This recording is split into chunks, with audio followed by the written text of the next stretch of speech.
Ride with me in my foul life.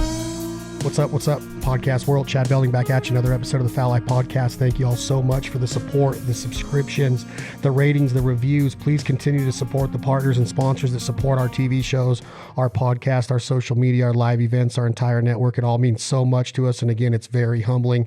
Today's episode of the Foul Life Podcast is brought to you by our friends at Gerber Gear, Gerber Knife. Stay sharp, America. I've already said it once. I've said it a bunch more than once, actually, that we have them everywhere. Our toolboxes, our blind bags, our trucks, our boats, our four-wheelers, our ATVs, our UTVs, you name it, we have a Gerber product. Saws, machetes, axes, hatchets, knives, fixed blade, closed blades, folding knives, skinning knives, fillet knives. We catch fish, we skin them and we fillet them. We catch ducks, we kill them, we eat the breast meat out of them, the tenderloins out of them. Same with deer and elk and turkeys and all the wild game. Everything that we do in life, from building blinds to fixing our boat motors, our UTVs, changing a tire, Gerber fits into that picture somewhere. Please support Gerber, American made, right in Oregon, Western United States. We're so humbled to be part of the Gerber revolution. And today's episode of the Foul Life Podcast is also brought to you by our friends at California Waterfowl Association, leading America's efforts for the hunter, the shooter, the conservationist in California. It all starts in the West and leads eastward. The initiatives, the youth programs, the egg salvage, the banquets, the volunteers, the employees, the entire mission of CWA, the California Waterfowl Association, calwaterfowl.org. Become a member right now, no matter where you live in this country. Support them, support their initiatives, support their cause. $35 a year, magazine, decal for your truck or trailer. It just makes sense. It's just a couple of those fast food meals or KC meals that you have to skip. $35 is going to give you the ability to say that you're a member of the California Waterfowl Association, fighting the good fight for today's hunter, tomorrow's hunter, and many more generations to come. calwaterfowl.org. We're a part of them. We're a life member of them. We support them wholeheartedly. And today's guest is actually in charge of memberships, in charge of the banquets, in charge of fundraising for CWA, California Waterfowl Association. From California, I bring you Mr. Scott Mueller back to the podcast. How are you, my man? I'm good. How you doing, Chad? I just did all that. I got a little cotton mouth right there. Yeah. No, things are good. Obviously, a lot going on, a lot of changes in everybody's life. So we're just hanging in there, hanging out the house, and trying to come up with new and bright ideas and keep the funds coming to the organization so we can continue to do what we do. Yeah, and membership's more important than ever right now in conservation organizations because of the inability to have your banquets and live events. You got to keep the blood rolling. You got to keep the bloodlines flowing, right? So membership drives are important, and $35 we can all afford, and it goes to a huge cause for today's waterfowl and tomorrow's waterfowl hunter, correct? Absolutely. Everything, like you said before, I mean, we're like most other organizations that a huge percentage of our membership does come from banquets. So right now, none of us are having banquets. So, make sure that you get out there, get online, sign up, renew your membership, join today, because, it's just great to be part of an association like California Waterfowl that's doing all the great things that we do to protect hunting. Such as, go ahead. Well, let's just start with advocacy. I mean, we live in California, and this state is, as you mentioned earlier, what happens out in California goes out in the West, travels across the U.S., and this state is always trying to find new ways and new laws and new stuff to bring into legislation or put on the ballot, to hurt that. This last year, we lost bobcat hunting. That was taken away from us. There are proposals this year through our state legislature that would have banned the use of lead ammunition at the range. So, think about going to the sporting clays range. You're going and shooting target and having to buy steel or non-toxic, ammunition. It just doesn't make a lot of sense. Those ranges and stuff, they mitigate those issues, any issues there would be with lead. And so it's really just an effort, kind of a, death by 1,000 cuts. And we're right in the middle of it. We're right in the fight. That is something that a lot of people don't realize how much of that political stuff that we fight for, that we not only protect hunting, but we're also on the offensive. We try to introduce bills into legislation and actually get them signed into the state. So we're doing a lot with that front, and there's a lot of things, and really advocacy is first and foremost right now in the fight in California. Right now, I mean, there's still stuff coming up. We heard about something that got introduced that they're talking about suspending the right to buy a firearm in the state right now because of this crisis. And it's just, we're not going to sit back and allow nonsense like that to happen. Mark Henley, our VP of Legislative Affairs, works hard.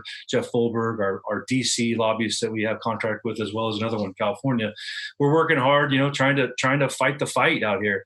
And you mentioned earlier, our some of our hunting programs that we get into, we actively recruit new hunters. We try to get people in the field, not only start them off in a camp and get them their hunter education, but then put them in a blind in a great situation and let them get out and hunt. And I think what you said in there, you said death by 1,000 cuts. I was writing something down right there about how important that is. Of you hear something happening. Well, they took away bobcat. Well, that ain't never going to happen to us. Well, I live in Kansas. I mean, we got tons of bobcats. Well, they stopped salmon fishing. Well, that ain't going to happen to us. We got tons of bass over here. We're always going to have. Well, you can't bring African game across state lines anymore from Africa safari hunts. Well, that won't happen to us because our government. What you're saying is that they get little wins. Little wins build into more what? Confidence. It builds into more advocacy on their part of going against you, and what our advocacy stance is of, if they keep winning those little battles, pretty soon they're going to have the confidence to go after the war. And then it just takes away from the enjoyment and the success that we can have as a hunter in the field, because all of our sweat equity or energy or focus has to go on to what the California Waterfowl Association's doing. You guys are taking it by, taking a hold of this situation, and you're fighting behind the scenes for guys like me and other hunters out there. And death by 1,000 cuts is not a good way to go. That's just hemorrhaging and putting a Band-Aid on one and then getting ready to be cut again because they just keep coming after our rights. And we have to understand that supporting you guys gives you the ability to go after them harder and keep fighting for all of the things, so we can prevent more and more of those cuts. To pretty soon we're a lot healthier. We're not getting beat up as bad. And they're starting to see from our side that, hey, we mean business too. And that's why we need CWA and NRA and SCI and all these organizations that are fighting like this, because those death by 1,000 cuts, if you tell yourself it's not happening, you're full of you know what, because it's happening daily to where they want to take our rights away as hunters and fishers and shooters and Second Amendment arms bearing citizens, and that want to protect our families, our homes, and also enjoy the outdoors and Mother Nature and everything that it has to offer. So that's a huge part. That right there is enough to write a check for $35 and become a member.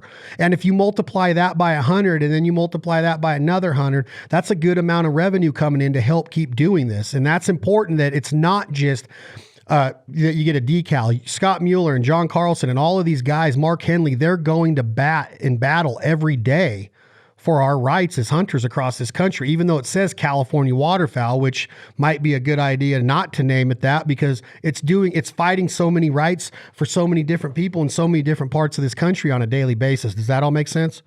Yeah, absolutely. It's certainly, like you said, don't think that what happens out here doesn't travel across the U.S. Talk to the folks in Oregon and Idaho and Colorado and Wyoming and some of the other states out west. And some of these things that we see introduced in California and maybe passed by law years ago are now coming up in their states. So, my one message to hunters and all shooters and all outdoorsmen and women is stay connected. Whatever that means, if it's a California waterfowl that keeps you connected to what's going on, you need to pay attention, because I remember back when they banned lead ammo several years back to hunt with the big game and everything else, that there were a lot of people, a lot of hunters that I knew that you think should understand and see what's going on, had no clue.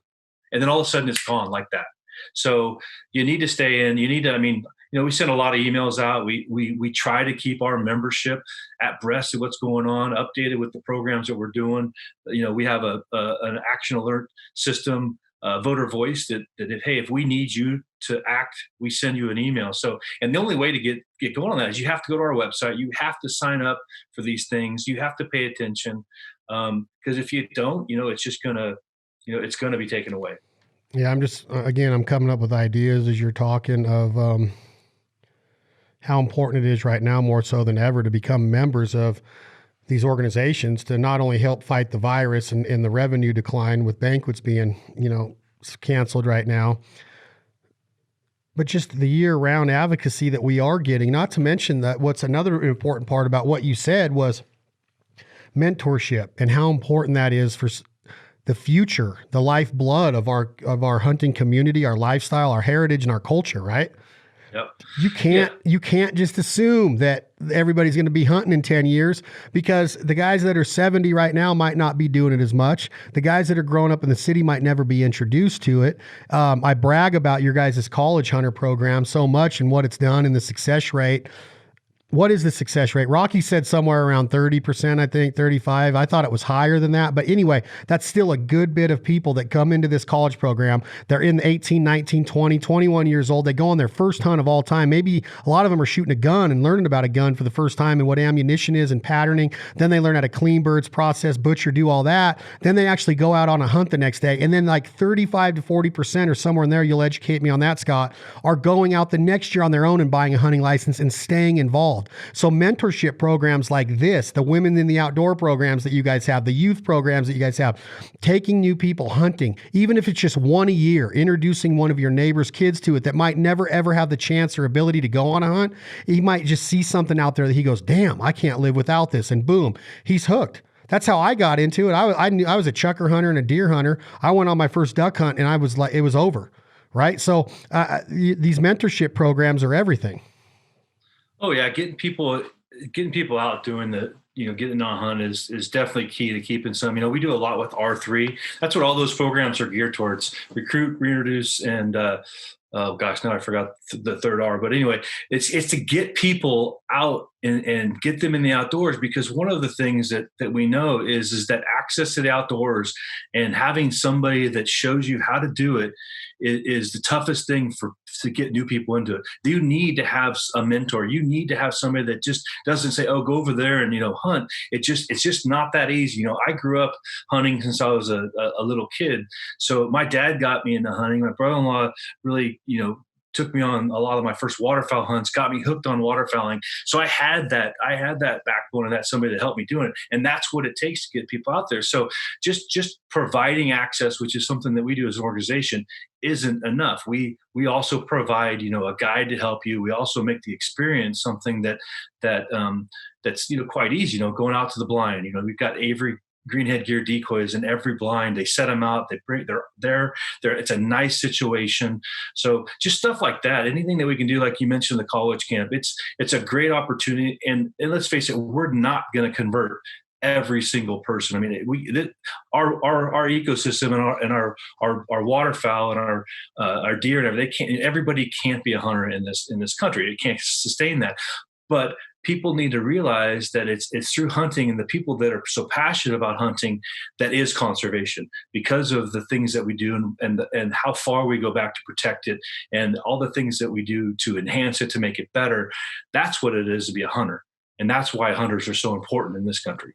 And that means that if you're not in the position, you might be 18 years old, you might be 25, you might not be in the position right now in the maturity process of your hunting career and experiences. And you might not feel comfortable taking a kid or a new person out because you haven't quite honed your skills enough to that point. That's why that $35 goes to support an agency or an organization like CWA that's constantly getting new blood introduced to this, to where somebody like Mandy Augusta, who's been on this podcast, she was one of the college kids from UC Irvine. She goes into the hunter program at Birdhaven with Mr. Paul Bonderson and yourself and CWA and Rock and us, and boom, she's addicted. Her fiance is a big time duck hunter now. And what does that tell you? That means that 1, she's a woman. 2, she's intelligent. 3, she's educated. 4, she's a great voice and well-spoken. 5, she loves to hunt, and she can go and teach other people that might have been Democrats at one time, might have been antis at one time, might have been somebody that never knew about the life and the culture of the hunter. And now she can go and speak in a positive term of boom, boom, boom, here's this, here's that, do it in a very non-ignorant way that enlightens somebody and educates somebody. If you're going to go to the polls and you're going to pull that lever and vote against hunting or guns or whatever it is, then at least be educated before you do it, and don't do it out of ignorance and spite. Now you think about that kid in Kansas that might not be old enough or mature enough in his game or his hunting, his endeavors, that he can feel confident in going out and introducing somebody new. be rest assured that you guys are doing that for us. You are bringing new hunters up that can be the voices of this in 10, 15, 20, a quarter of a century from now. And that is important to understand in the big scheme of things, in the big picture, is not to have tunnel vision of like, kill, kill, kill. All I care is my decoys and my hunting spots. Again, it's fun. It's the lifestyle. But you got to understand the other part of it and why these organizations are so important and where your money goes. And when you have somebody that's fighting on Capitol Hill like you guys are and flying back to our nation's capital in DC and fighting it for us back there, that's a big deal. So people need to hear this and they need to say, you know what? It's $35 freaking dollars. And plus there's other levels to do more. If you can do more, then do it. Because when that $500 is gone for a membership with CWA, trust me, you won't even miss it. And I'm not taking money for granted or talking out of turn. I'm just saying you will have a great feeling come over your body knowing where that money's going and all of the efforts that are going to be put forth and all of the people that are going to be employed to make sure that we get to carry on this heritage and take new people hunting through your mentorship programs or fight for advocacy on Capitol Hill. That's conservation at its finest because you're getting results and you're nonstop active every day with full-time employees, an office, a headquarters. This isn't some just little club in a treehouse that's made up of some duck hunters that want to wear a cool pintail logo on their hat. This is the real legitimate conservation effort of the California Waterfowl Association that needs to be taken serious by duck hunters, deer hunters, turkey hunters all over this country when you sit down and educate yourself on what it really is that CWA does on a daily basis for the current rights, the current freedoms, and the future rights and future freedoms of the American hunter, period. Well said. Yeah. One thing about, it's great back on that UC Davis camp that we did. It's our 12th year. We were the first one in the country to launch that program. But, one of the things is getting people and just understanding, have a conversation about hunting. Like I said before, everybody's not meant to be a hunter. There's a lot of people that just don't want to go out and kill, and that's okay. We're not trying to convert everybody. And that's what's so great about that program is these people are the next leaders of the U.S. Fish and Wildlife, Fish and Game. These people are at UC Davis studying in their biology programs to become those positions. And that's why it's so important for those people to have a grasp and understanding of what it means to be a hunter. Yes, a lot of them and some of them have taken up hunting because they realize, wow, I get to go out and get good organic food for the table, which is great. I know all of us hunters during this COVID stuff going on right now, we're eating pretty good right now. I mean, I know my deer in the freezers, we're almost out of that, but I still have speckled belly goose and I've got deer and I've got fish. So it's just a lot. There's a lot of layers behind everything we do. And it's not always to create a new hunter. Yes, we need new hunters, and that is those people that want to get out and do that. But it's also the understanding because these programs this summer we're getting ready to do, even with this COVID, we're able to do construction work, wetlands construction work all over the state, and we're going to do about $5 million worth of work all the way from San Jacinto Wildlife Area down in Southern California, all the way up to Northern California, Fall River, Klamath, up in the Lower Klamath, all throughout the Sacramento Valley, San Joaquin Valley, all up and down the whole state. We're able to improve habitat, and that's really what it's all about. Is that we need a strong hunting base because it's like I said before, hunters are the ones that put in the dollars. We put in the sweat equity, we put in the financial equity, and we get things done. And it's so important look at the wildlife populations, across the country and across the world that have benefited from, all of the financial resources that have been put into through conservation. And I'm writing that down too, is that you said something in there that sparked me about the different layers of what you do. And when you start peeling back the layers of that onion, you really start to see what needs to become important. Now, look, just let me finish typing this thought because I think that I was writing, peeling back the onion, the different layers of the onion, as you mature into your hunting career and process, right? The different experiences that you go from being that guy that's all about the piles and the limits to maybe you get more into recipes. Maybe you get more into conservation. Maybe you get more into mentorship. Maybe you become a volunteer. Maybe you become a better chef or whatever it is, right? There's different stages of our hunting career to where the earlier you realize how important advocacy is and mentorship programs and organizations like CWA, when you start peeling back those layers, Scott Mueller, then you can start to understand every bit of the importance of the hunt as you start to. I had a podcast today with JP from Benelli, who you're friends with, and we were talking about that canvas and throwing all of your paints at that canvas and the masterpiece that you're trying to produce out of that hunt, and leaving your legacy and leaving your mark and leaving your stamp on that day's hunt. And if you start to add in conservation and everything that we're talking about, so when you peel back those layers of the hunt, and you see how much fun you're having, and you see the memories that you're creating, and you see what it means to be out there and how humbling it is. And that now look at us. We used to go into Chico or Calusa or wherever and just go to a banquet and high five and hug and drink a beer and bid on this and bid on that. And then the rug's pulled out from under you and those are gone. And you're sitting here going, holy shit, man. And there's countries out there that we're not even allowed to ever go to a banquet or ever go on a hunt. So when you think about that and the rights that are trying to be taken away from us, and you peel back that layer of that onion and say, man, I work at a construction job, 45 hours a week, year round. I hunt on the weekends, year round, fish when it's not hunting season, camp when it's not fishing season, or both. I don't have time to go get on a board of CWA or Ducks Unlimited or whatever it is in my area, Kansas Waterfowl Association, Arkansas, whatever it is. That's why you look at an association like this, and when that onion's peeled back and you get down to the core of it, you're like, these guys are hunters that are doing this for us. That's the simple thing to think about, is that you guys are hunters that love to hunt. You don't get to go on any more special hunts than I do or anybody else in this country because of your position at CWA. You are fighting relentlessly. And if I told people how long you've been at CWA, they're probably going to assume that you're a lot older than you look, because you do look like you're 30, 31 today, Scott. Good for you, buddy, on this Zoom meeting. So you've been there a long time. So if you think about it like that, in terms of your hunting career and peeling back those layers of that onion, you know we need it. You know that you should be volunteering for DU if you love to duck hunt. You know that you should be taking a neighbor kid and introducing them in a mentorship program of what hunting is and why it's so awesome to live this lifestyle in a respectful and ethical means. You should be the guy that's going out and putting wood duck boxes up, right? We all think that, but then life gets in the way. Mm-hmm. That's why you shouldn't get in the way of that $3,500, that $100, that $500, but $35, $100, $500. And I keep pressing that, is that members and the money is important to me right now, because I have a lot going on in my life. So I can't come to every CWA banquet or every CWA board meeting or every initiative that we would love to be partnered with you guys on, because life and business get in the way. But you guys are engulfed in this daily. Your doors are open because employees are going in there to fight for this shit daily. Your magazine's being printed every 2 months to fight for this stuff daily. And that's what I'm trying to get across the country is, look, you should be doing all this. You should be helping in conservation efforts. You know you should. It's a hunter. We're the number one conservationist in the world. Your duck stamp money, your hunting license money, some of that goes to conservation. Some of the federal duck stamp money goes to grants and different things for conservation initiatives.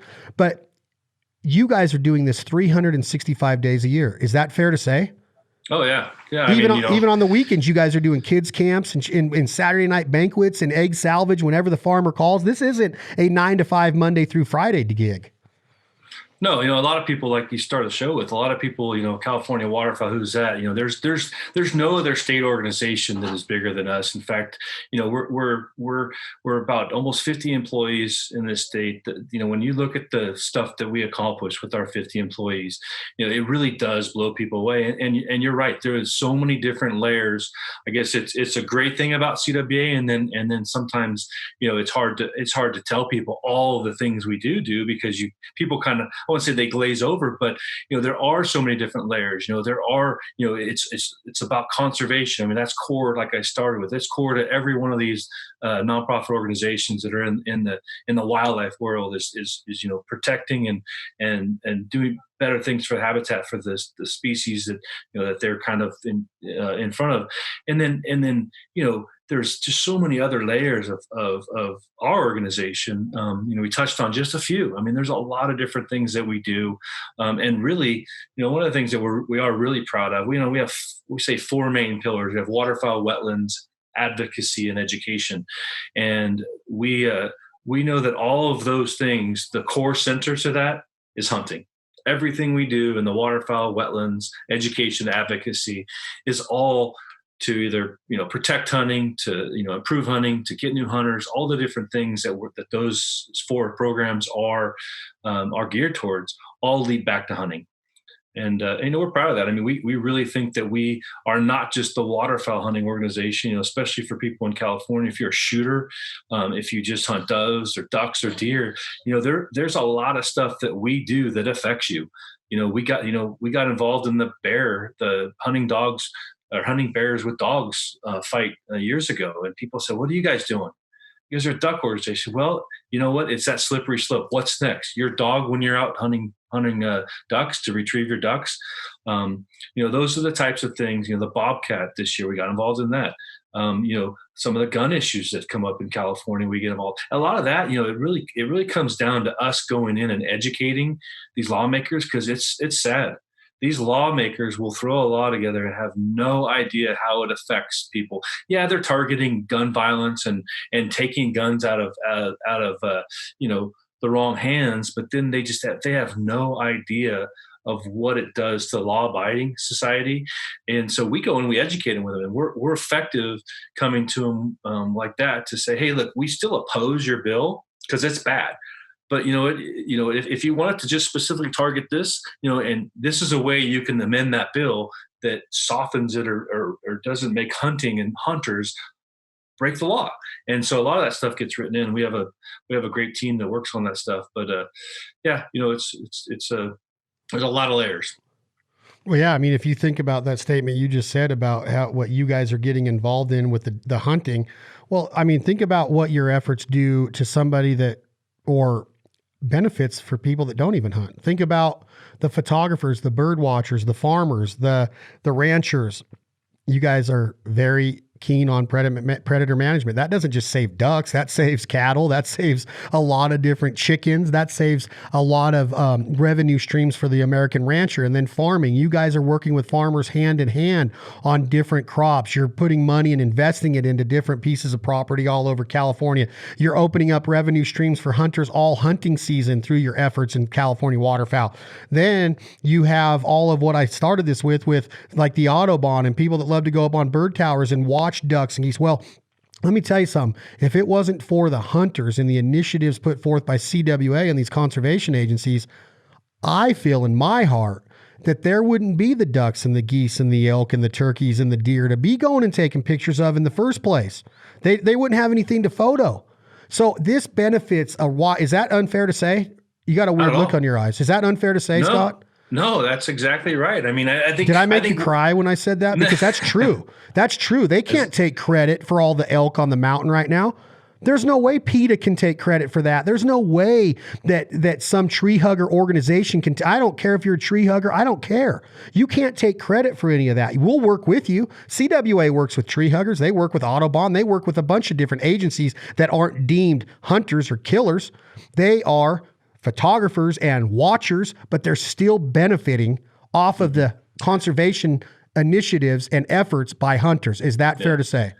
Yeah, no, and I even take it a little bit, with the organizations like Audubon. We work a lot with Audubon. They acknowledge our organization and the need for hunting. They support, believe it or not, a lot of people don't think that the Audubon. But I want to make sure. I want to make sure before you say that. I want to make sure that if I sounded like I was calling Audubon tree huggers, there's tree huggers and there's Audubon. I tried to differentiate the two of them. They're not against hunting. They're not at all. But a lot of tree huggers will get on you about hunting, and that's a totally different. Those are two separate people. I hope that it sounded like that when I said it.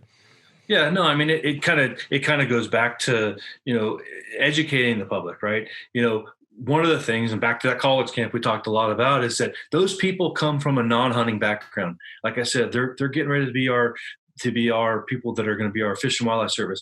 They go to Birdhaven Ranch. Paul Bonnerson, former president of Ducks Unlimited, big supporter of both organizations, CWA and him, and then he walks them through, and they see this ranch, and they see the waterfowl, they see how much how much effort he puts into that habitat, how many dollars. And that's no different than any of these private duck clubs and rice ground all up and down the state. And their jaw hits the ground. They go, wow, there's how many million, not just ducks and geese, but shorebirds and swans and all the other things that get the benefit of all this habitat, deer. And then they say, oh, yeah, we harvest or we kill a couple thousand ducks a year. And they're just like, for $2 million or whatever you're spending on this annually, that's how many ducks. And they really, it flips them. People just kind of, like I said before, everybody can't get past the killing. Some people just aren't. That's just not their thing. But when they have a conversation with them and they understand, who can't get past that though? Well, some people, there are people that just can't get past the killing of or let me rephrase it, that they don't want to be the one doing that.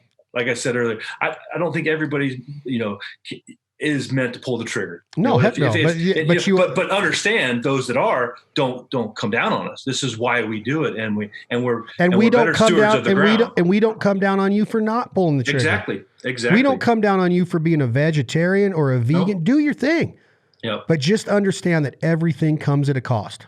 Yeah, yeah. And you mentioned one other thing you talked about was agriculture. To touch on a brand new program. Here's the kind of stuff that we, as a small organization, just see an opportunity to make happen. So this year we have we're kicking off our it's a brand new delayed wheat harvest program. So we've gone out, we've identified an opportunity.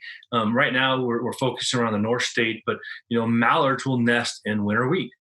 And they're, based on location next to rice fields, but they tend to be in certain areas hotbeds for nesting, our local nesting birds. So what we've done is we've created this delayed wheat harvest. We've had some great donations come over in the last few months, and we're able to kick this thing off this year. It's kind of a bit of a pilot program, but we're paying farmers this year to delay their harvest. So we're trying to get past that month in June, trying to get them into the latter part of the summer that gets them out of the field with that harvester, lets those the mallards, hens get off of their nest, get those broods to the rice field that's next door or the wetland that's next door.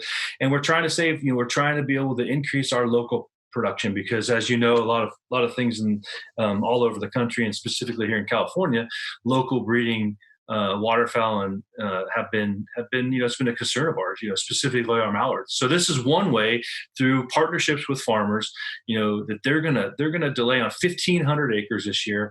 We had a lot of farmers sign up that wanted to be enrolled in the program, and hopefully next year we can rally some more finances and make that happen. And like I said, there's a lot of different bits and pieces. What is the main reason? I loved everything you said, but what is the main reason for the delayed harvest?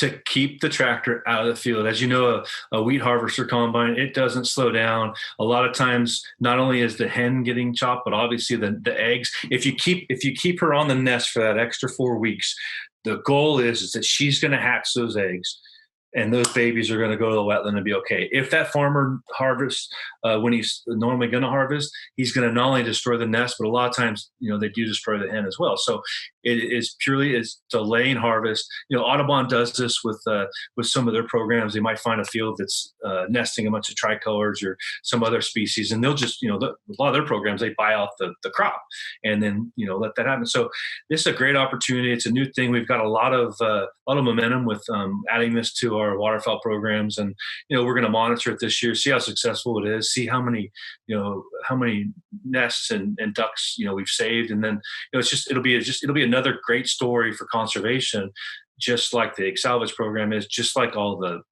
wetlands work that we do in the state. It just continues to build on conservation.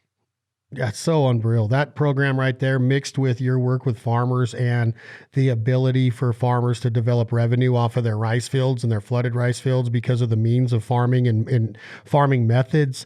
And then you take that a step further and you figure out how much nutritional value that farming and your guys' efforts are giving to so many different species of wildlife, not just ducks, not just geese, right? You guys are feeding so many different, from herons to freaking seagulls to shorebirds to deer to rodents to predators to you name it.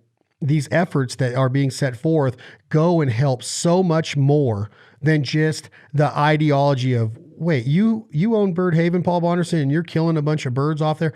Well, yeah, this is how many birds we house on any given day here during the migration down and in the reverse migration on the way back up.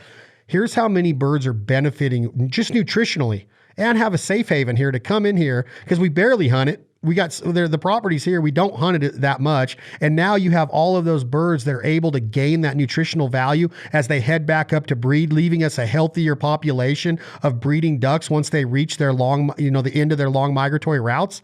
I mean, if you think about what all of that does and then what you just said with the delayed harvest program that you just initiated, it's sustainability, man. You're getting the most out of everything with hunters, working with farmers, working with Audubon, working with conservation agencies. You're getting it all, right?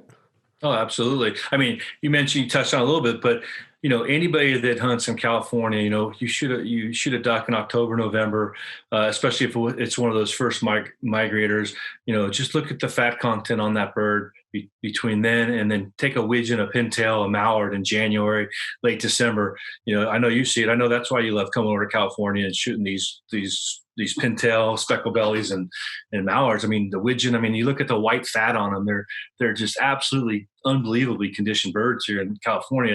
And I think we take a lot of pride in California, saying that the birds show up here and we send them back in a lot better condition than when they arrive. So makes that journey back up to Canada for those that migrate back up there. It makes that even makes it easier for them. So, but yeah, it's a lot of conservation can be summed up in like one word. It's love, right? It's love of the resource. And that's what I think, our membership has. I think that's what hunters have, is that they enjoy the resource. They love it. They want to protect it, and they want to make sure that it's there, just not for us to go out next year, but it's also their kids and their kids' kids. So, all of these things that we do, they're all pointed to that, to making sure that in 30 years, when I'm no longer hunting anymore, that my grandkids are.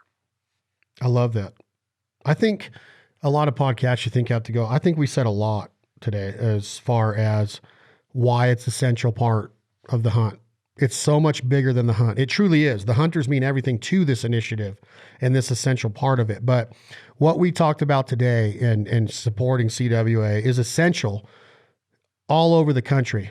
And I think that you'll agree with me that I'm not out of my mind or crazy. I am batshit stir crazy right now over this quarantine. I mean, I'm literally like going, Rocky sent me a text and goes, dude, I can just tell how you type right now that you need to get out of the house and go see some, cause like I'm on it. Like, I'm just like so geared and I guess I need to stop and pump the brakes and take a deep breath. I'll admit that. But am I crazy to think that every duck hunter in America should support somebody like CWA? Is that a crazy thought, that if you live in Arkansas, is it dumb to think that $35 is you're wasting your time to send it to CWA? No, not at all. I mean, if you look at what's going on, the politics that are out here in California, they move east. And, is that $35 investment? Is that, can that help us fight harder? Yeah. And I think if it's worth it, if you care about hunting for the future generations, then absolutely join our organization. I want you guys to. I want everybody to take. Sorry, Scott, go ahead.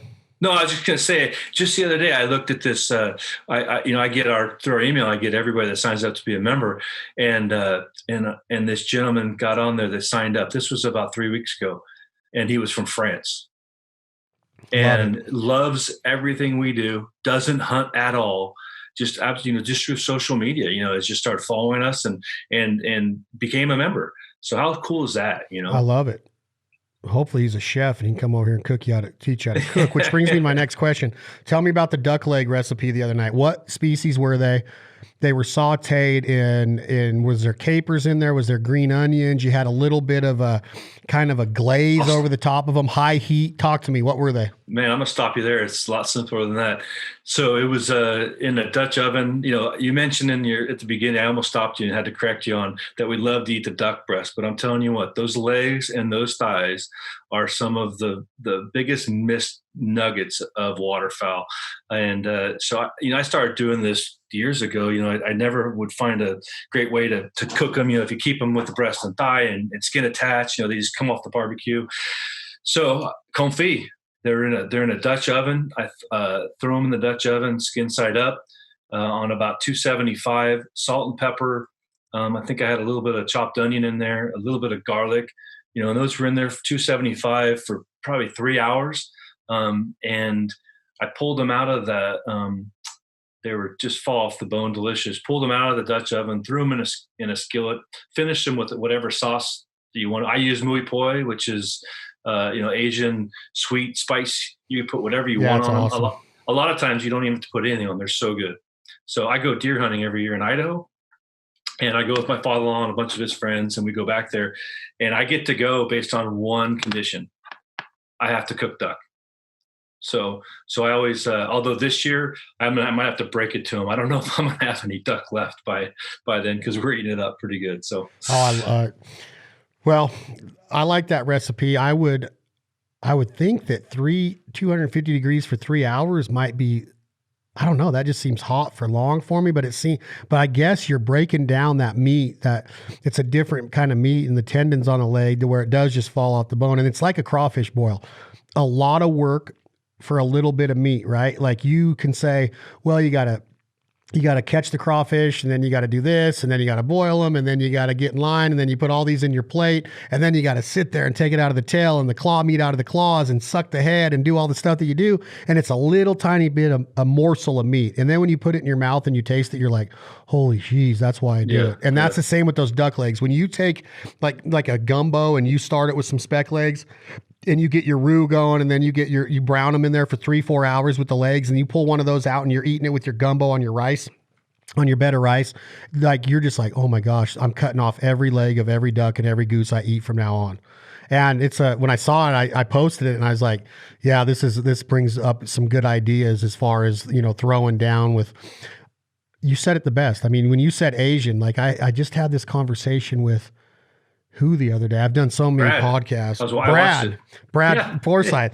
Dude, I'm addicted to Asian food, sushi and pho and just what we're talking about. Asians just are awesome at making food taste good.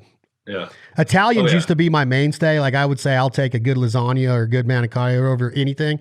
But now I'm like, dude, if I can get sushi, I talked to Uriah Faber yesterday on a podcast, and we were talking about your guys' main place down there in California, right?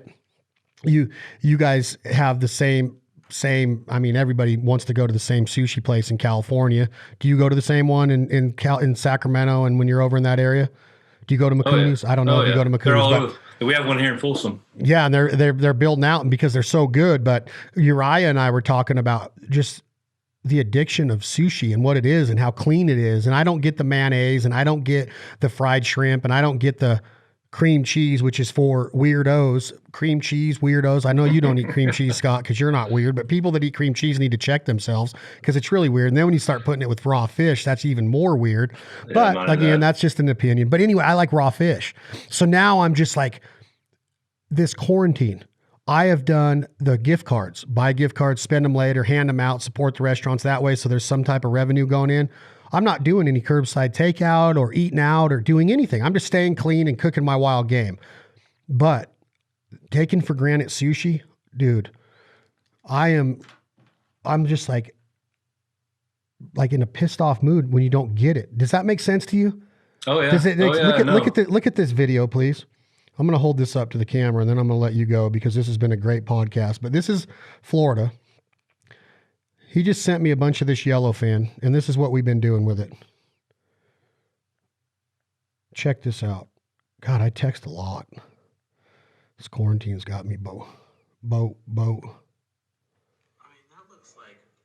Oh yeah, Look at that. That's all. He did that all at his house, right? That's your buddy down in Florida. Yeah. Did you see that? Yeah, I did. Yeah. Did I post that? Yeah, it's on your YouTube. It's on your YouTube. Really? Yeah. Man, I don't even remember what I posted. So anyway, I've just got this huge addiction to sushi right now and pho, like this Vietnamese soup. Good night. Hey, let me tell you about some pho, or I always pronounce it wrong. Take your speckle belly carcass after you cook it on the Traeger, and make your stock out of that. Boil that down, throw it in. The whole carcass. After you've eaten it, taken all the meat off. Oh yeah. Oh, that smoky flavor. I did that last year, and we made pho at home, and it was unbelievable. You throw your carrots and your celery and all your spices, whatever you want. Will you text that to me? Ginger. Will you write that down for me? I will, but I tell you what, everybody I cook around, I don't follow recipes. Dude, neither do I. I just that looks good and go. Scott, you can't bullshit a bullshitter. Just write down what you're talking about and send it to me, please. Will you please just send it to me? So I like that idea. I like to be creative and think outside the box. And when you think about taking a carcass and cooking it down for stock, it's awesome. Like Parker, Mike Parker, who's good friends with Rocky. Do you remember Mike Parker? You know Parker. Mike. Dude, his rendering stuff that he does with duck fat and how much he has in his freezer after his initial spec hunt of the year, and then how he keeps all that fat to render for the rest of the year. It's like, dude, that's genius. Like, I know that you do that, but you do it with bacon fat. Dude, try it with spec fat. It's unbelievable, right? Hey, I tell you what, some of the times I cook duck for hunters or non-hunters, one of my favorite things to do is take a fat pintail breast, nice white fat, and throw a little duck fat in the pan, and then salt and pepper in the pan. That's all. And then you cook that up right, and people are just blown away at how good that is.